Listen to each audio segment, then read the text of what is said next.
What you're hearing is, let's see, a little background of me that back in about 2003, my cousin wanted to build some speakers to replace his AR LSTs that he had, and he retired, and he champagne taste but a beer budget, and so he wanted to build something. So we started online looking around, and he found this one website with Siegfried Linkwitz. And I said, geez, that name sounds familiar to me. I said, my gosh, he's right down the road from me. Let me call him and see what, where I can go to listen to these speakers. So I called him, and he invited me over his house at 10 o'clock in the morning. I figured I'd be there till noon or something and hear a few recordings. I left at 6 o'clock that night. I came home, and now bear in mind, my speaker cables cost more than Siegfried's entire system. And I sold my entire system and built the first pair of Orion speakers. Oh. And then my cousin came out and we built his. His were more complex because he had to go with a stickly design in order to have the wife acceptance factor. And so that was quite a challenge to do that, but we did it.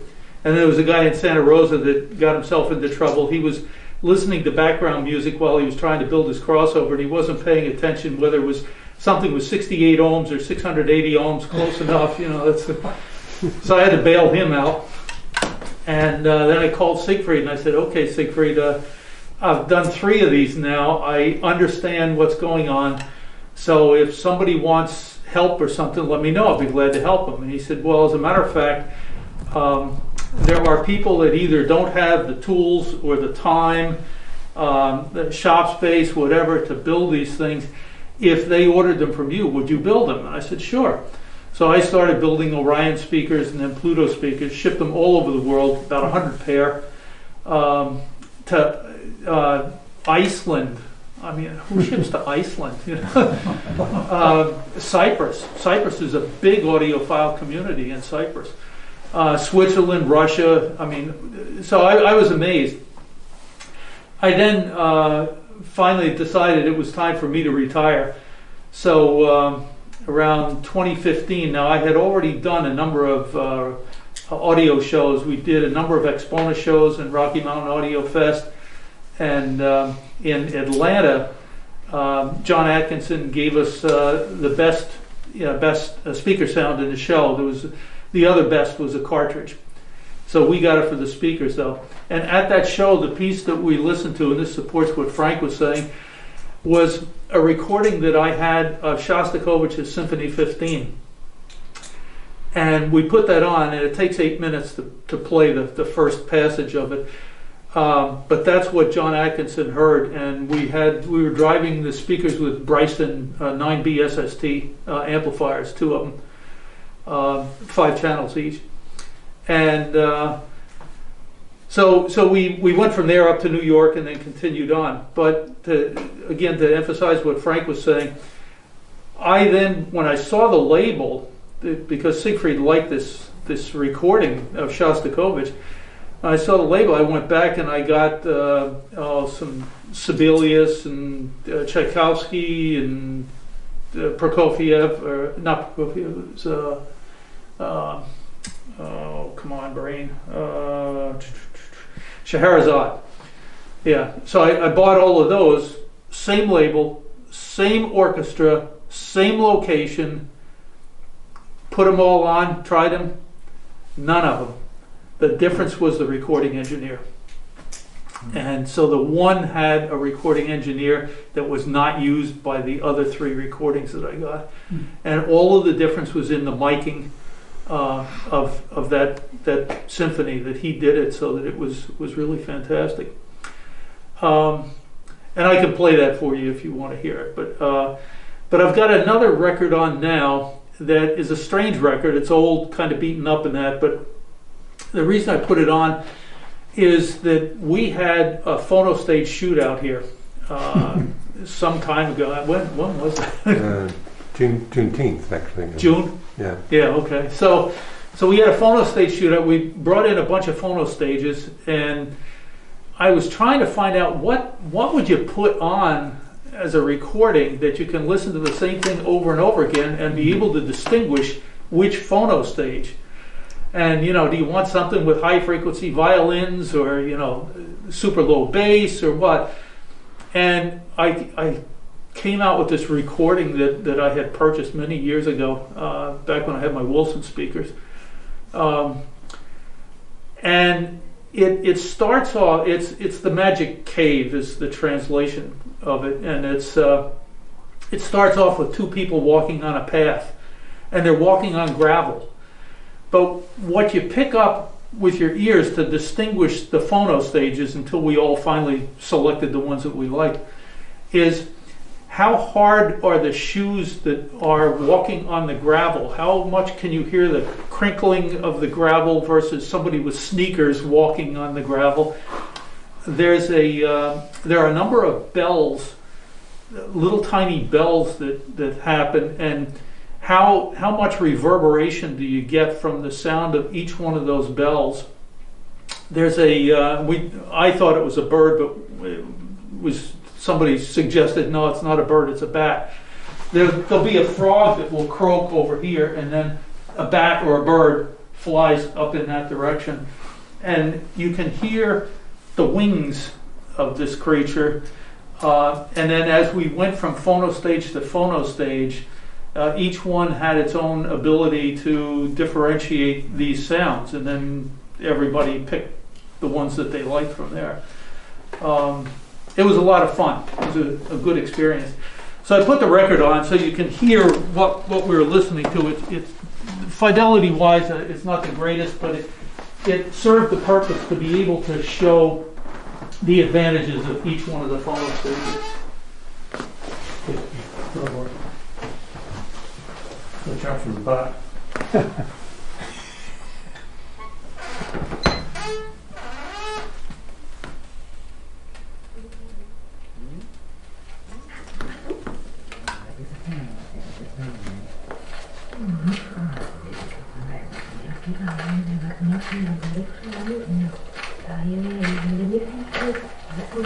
It's Spanish and it's backwards.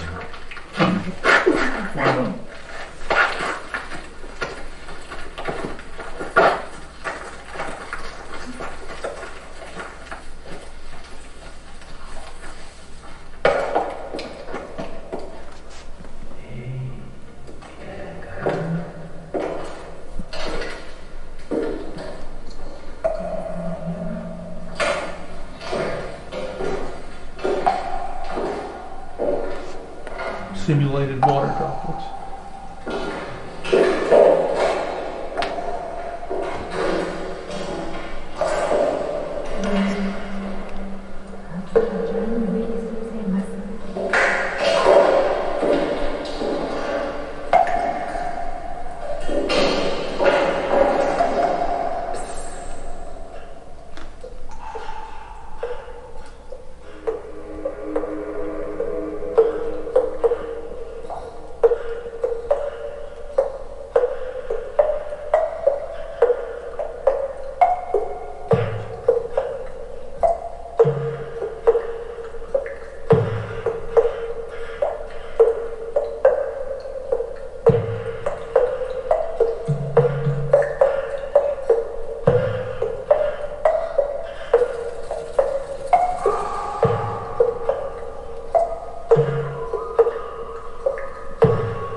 radiation behavior is most important to get a believable sound stage in your brain. It's a pure psychoacoustic thing.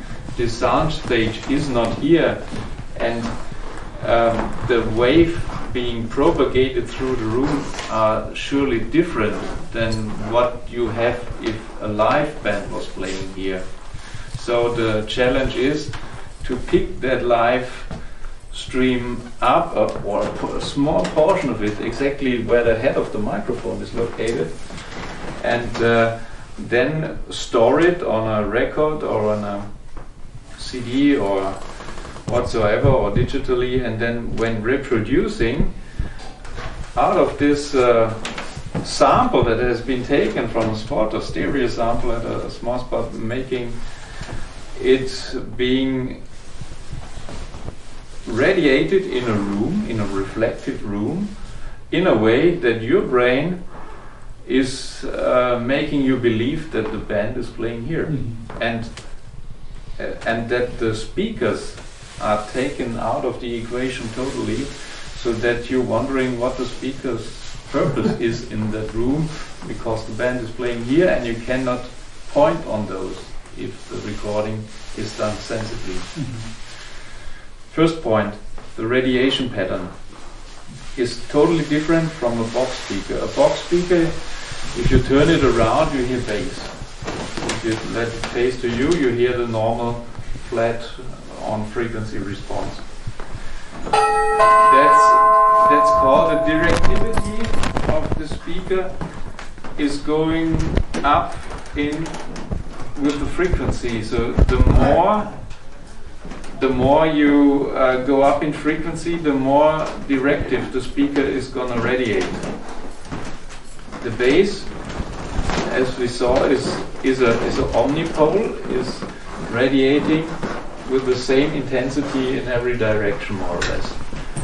And the tweeter get narrow, above 10 kilohertz, they're about this narrow and focusing towards you a little bit left and right, but then they're tremendously falling off. And the mid is in between. Here with the dipole, we have a situation where from bottom to top, it creates a dipole. It's like an antenna for sound.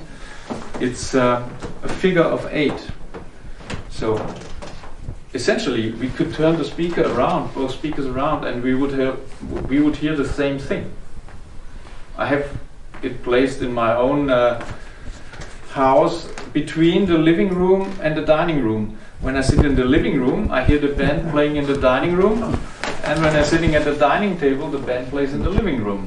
So it's a symmetrical setup, let's say. But the purpose was not to power up 2 rooms with one pair of speaker, kind of economical sense. The purpose was truly another one. It has to do with the room reflections. You could hear those effects that we are hearing now, that you were so fascinated with the soundstage, if we were playing conventional box speakers in the garden without reflective environments. Then we would not be disturbed by reflections that are very much bass loaded, as you have in conventional speakers. That normally prohibits you from getting this sound stage experience that you get here. This is the key to it, not to be distracted by wrong reflections. And this speaker has an illumination of the room which is very even in every direction, so these reflections do not distract you from the original sound stage. It has to do with the Haas effect, with the principle of the first wavefront, where we have a gap where we can really, or where our brain really neglects a certain part of the sound stream for determining the direction where the sound is coming from. It's it's a very known effect, and sound engineers use it to when they have to work on big spaces and to make a small speaker or a speaker in the front of a big auditorium. You have to manage it that even the last row can hear what the speaker is telling you, and so you cannot fire up with 10,000 watts. The first row will follow. So they have to put it in sequence with other speakers, and this is going to be a mix of the direct and reflected sound with some gap, and this gap is contributing to the audibility of this speaker even in the last row. Yeah, okay, got it. So now we have here this radiation pattern who's contributing to it. Second is we have no resonating structures. The sound you hear is just coming from the membranes, nothing but the membranes. If you have a box speaker or even a how is it called, bass reflex in English, a bass reflex? Yeah. Bass reflex speaker, then you have a resonating cabinet and you have a resonating column of air in it. And that is the total opposite here. We have the bass cabinet, and it is designed not to be resonant. So when you get an impulse of the music, it doesn't need to load up a structure with sound energy. And when the signal stops, it does not fade out or release the energy. So it's coming with utmost precision to you. The signal is being transduced with utmost precision. When the electrical signal starts, the transduction starts, and when it stops as well. Because of this, and because of the fact that it's a dipole, we need enormous amounts of power compared to conventional speakers, especially in the bass. And we are doing this here with 2 times maximum 500 watt drivers, because the sound pressure level you can reach is directly dependent from the mass of air you're moving. That means area of the cone times the excursion of the cone. And we have here these speakers you see here, they can travel plus minus 1 inch each. So these are long stroke woofers, and they contribute to this massive air movement that we can achieve with those ones. And the third is the active concept. You have every speaker driven by its own amplifier. So we have 5-channel amplification here for the tweeter, for the mid, high mid, low mid, and for the upper subwoofer and for the lower subwoofer driver. This makes it rather immune to amplifier sound and cable sound, because each amplifier has a relatively simple and benign load to drive. There is no resistor, capacitor, inductor network that you have to power up with your amplifier that poses a very frequency dependent load to your amplifier. And so it's a very direct thing, an easy load to drive, and a very narrow frequency band for each amplifier module to drive. The woofer drives between 20 and 120 hertz, and this one between 120 and 1000 hertz, and here from 1000 to 7.5, and the tweeter is only 7.5 kilohertz and up by, that has the amplifier to drive from. So Okay, it's recording. Hopefully my friend will edit it. You can hear us out here. I don't know if I'm in the frame or not, and that's okay. Yeah, it should be. So, Dr. Frank Brenner, welcome. Welcome. Yeah. Welcome back to California. Yeah, thank you. You've kind of picked up the reins from Siegfried Linkwitz. Yes, he handed me over the keys like 2017 in December. And after some years of collaboration, we met about once a month. And I had the chance to learn a lot from him through his website and as well through a lot of talks we had on different occasions. Not only in the audio business, I think Siegfried and his wife were one of the most remarkable people I ever met. Yeah, they're very nice people. Yeah.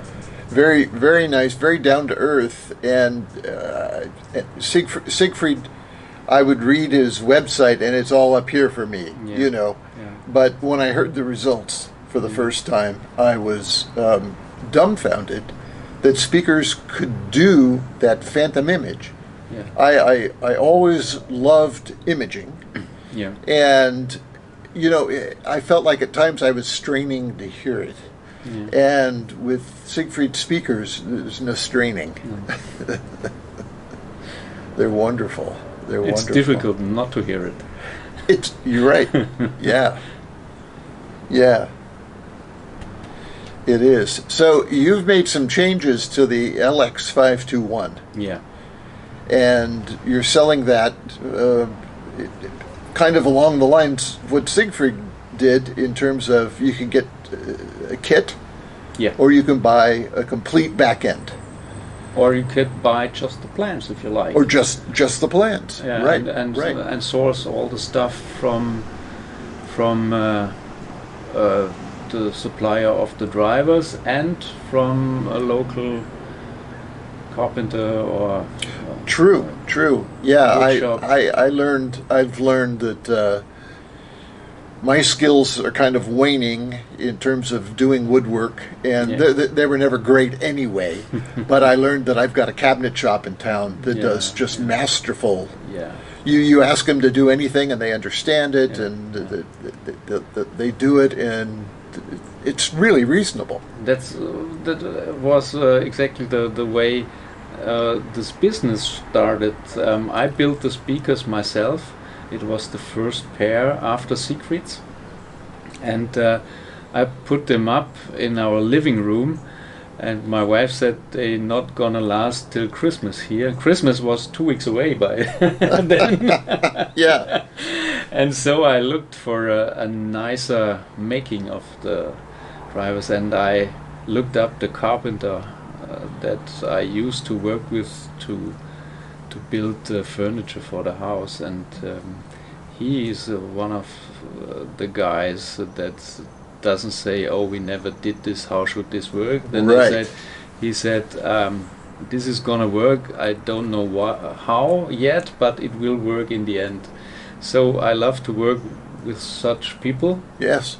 And then when I announced it over the web forum of Linkwitz, then I got some requests already and said, "Oh, if you're gonna have that shape of the top baffle routed, can you do me another pair? Can you do me this? Can you do me that?" Then we ended up in a kit. Then we ended up building the electronics, doing turnkey speakers with it, from it, and in different types of woods and cosmetics. There's a very broad range of taste we had to deal with, but all in the end it sounds the same. Right. Yeah. And when Siegfried passed, then the question was how to get along with this and what are the further criteria.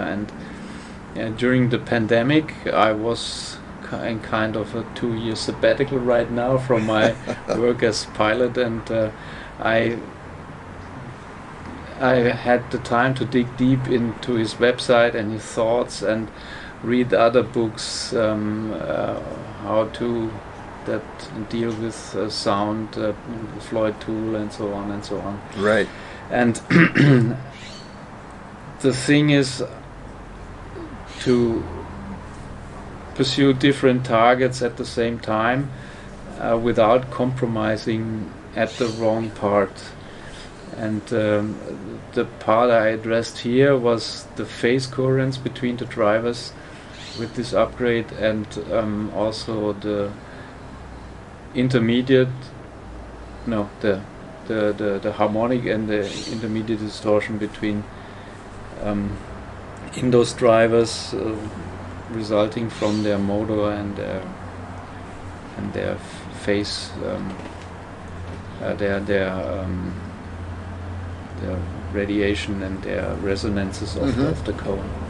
And this has been nicely addressed by the research and development of SEAS, and they came up with that proposal of the driver, and I measured it and I was blown away how low they got in distortion with that driver. Right. It was the lowest I've ever seen in books. Yeah, I was. That was one thing I was surprised with the original LX521, was that he had kind of abandoned that magnesium driver, which I felt was a really nice one. It was a cost thing. Cost thing, yes. Because you had the really expensive tweeter with it, the magnesium. Yeah, four of those tweeters are about $1,600. I mean, yeah. And so he came up with a 4-way that was basing on less expensive drivers. Right, right. But now we have a little bit reversed that, but I think it's worth it. Oh, well worth it. Yeah, in my estimation, well worth it. It now exceeds the Orion by quite a bit. Yeah, that's it's a good accomplishment, and I've gotten, just because of active crossovers and seeing the people who've done them and the success they've had, the idea of matching the amplifier to the driver and having an active crossover makes so much sense and gives such good fine-tuning in the design that I'm just starting. The only way I'm thinking now of systems is front end and back end. It just works really well. Some things are not achievable in with a sensible amount of material throwing onto it when you do it passively, which is easily done actively. Right. And why not do it the other way around? Maybe it's tradition. It has always been the way that there's an amplifier. Yes. Then there's a passive crossover, and there come the speakers. And there's a box. And so if you depart from that idea, things are getting easier and much more effective, but you have to turn around once and move in that direction. Right, right. And we always like the amplifier of the month, but when you need 10 channels, you think differently. Totally.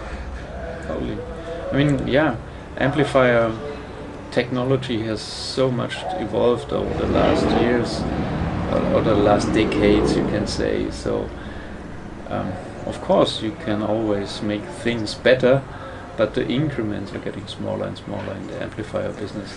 They are. And you're going to visit someone soon here today who loves to play with those little differences, of course. Mr. Nelson Pass. And I've had several of his smaller first watt amplifiers. Yeah. And that's a lot of fun. Yes. He's having fun with it, and he shares it with the DIY community, which is what Linkwitz always did. Exactly. And that's very generous and very nice. Yeah. Because that's the nice thing. You hear a speaker like this and you think, oh, I can't afford it. Yeah. And I know when I first heard the Orions, I thought I couldn't afford it. and I added up what it would take, and I would, I can get there. Yeah. And I saved my money, and I got there. Yeah. So the LX Mini kit with all the drivers included from Sears, the quality drivers, we sell them for 499 euros a pair. Yes. And for the crossover, you could go the cheapest way with Mini DSP. But if you want to get decent sound quality, we have the crossover, the active crossover, the analog Yes. kit developed by Nelson Pass. Right, Nelson. Yes. And Nelson did it also for the add-on for the subwoofers there, for the sub 2 and for the sub 4. And this is, if you have the time to do it, and you can get the PCB and solder it yourself. Right. Right. And I built a pair of the original Plutos. Yeah. And I did get Don built the amplifier and the crossover for me.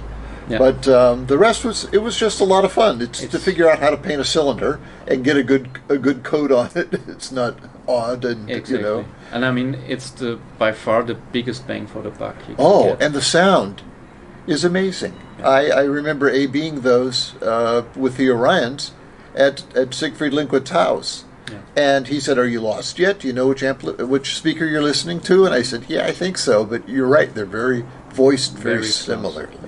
Yeah. Yeah, and pretty remarkable. Again, what he was doing.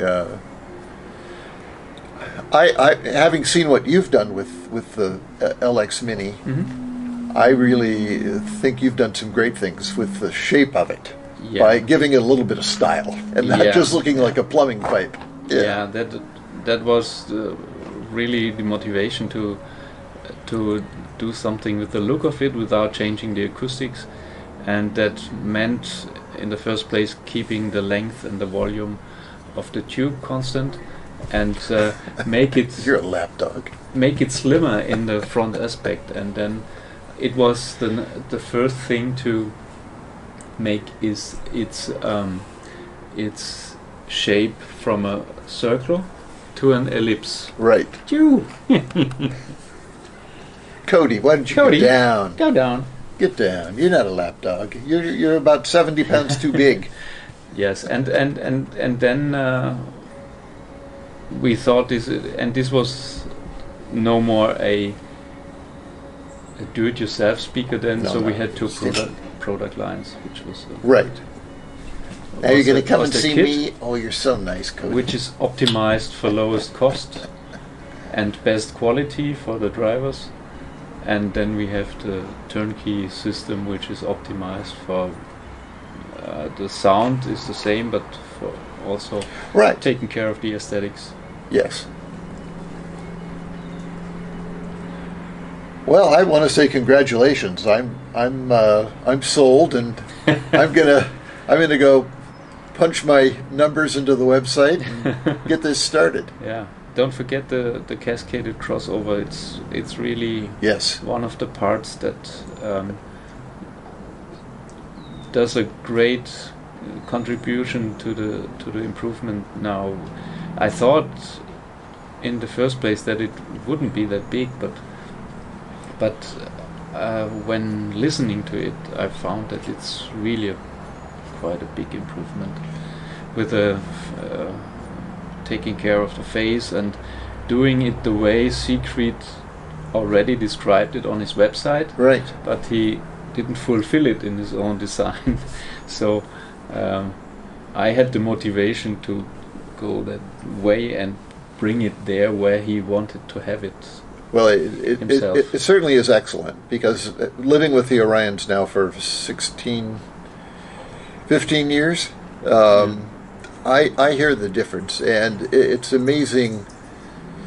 My wife said, "Well, does it sound any different? You know, are you going to get something that doesn't sound different?" And I said, "Oh, it's like everything's just scrubbed clean, and all you have left is the performance." Yeah. So any little things that were hanging in there, you've removed. I didn't know they needed removing until I heard it. Yeah, and the thing is, we were we are working hard to getting the things out of the way. Yes. Well, you've done it. you, Yes. you work hard that the things you do, that they are not heard. That's that's Right. the opposite what an artist does. He does things to be heard. Right. And what you do, Just to step out of the way and step out of the way Right. and make the stage free for the artist. yes. Well, thank you very much. Thank you, Kevin. I hope the camera picked us up. Oh, we can switch it on now. Yeah. Oh, great. Thank you. Yes, thank you. Thank you. And drive safely on the coast. It's Sunday afternoon. when it says, well, it's just when the turn says 15, Yeah. they mean 15. Okay. Yeah. Okay. I've been caught a few times. Oh.